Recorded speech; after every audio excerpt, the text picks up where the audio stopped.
আসসালামু আলাইকুম রহমতুল্লাহ। আশা করি আপনারা সকলে ভালো আছেন। তো বরাবরের মতো ক্যারিয়ার হেল্পলাইন চ্যানেলের পক্ষ থেকে আপনাদের সকলকে জানাই স্বাগতম।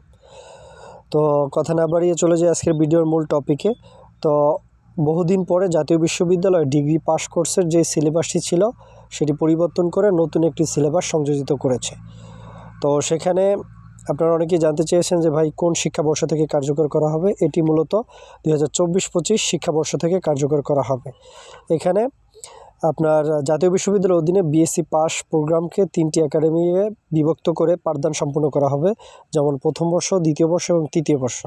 তো তার আগে বলে নেই, তারা কেবল বিএসসি পাস কোর্সে এটি সংযোজন করা হয়েছে।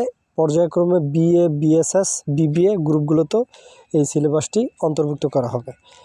তো এই সিলেবাসে যেই সাবজেক্টগুলোকে বাধ্যতামূলক করা হয়েছে সেগুলো হলো ইংরেজি পার্ট 1, আইসিটি, বাংলাদেশের ইতিহাস, ভাষা ও সংস্কৃতি, পরিচয়।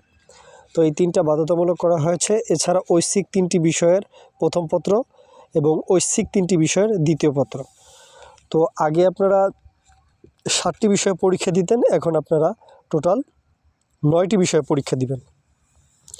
তো ঐচ্ছিক বিষয়গুলোর ভিতরে রয়েছে পদার্থবিজ্ঞান ও গণিত, রসায়ন, ভূগোল ও পরিবেশ, কম্পিউটার সায়েন্স, মনোবিজ্ঞান, পরিসংখ্যান, মৃত্তিকা বিজ্ঞান, প্রাণ রসায়ন, গাছত্ব অর্থনীতি, উদ্ভিদ বিজ্ঞান, প্রাণী বিজ্ঞান। তো এগুলো হলো আপনার ঐচ্ছিক সাবজেক্ট। এখান থেকে আপনি ঐচ্ছিক সাবজেক্ট নিতে পারবেন। তো আশা করি আপনাদেরকে আমি বোঝাতে পেরেছি যে আপনাদের নতুন সিলেবাসে কি পরিবর্তন করা হয়েছে। তো পরবর্তী আপডেট পেতে অবশ্যই আমাদের চ্যানেলটি সাবস্ক্রাইব করে বেল বাটনটি অল করে রাখবেন।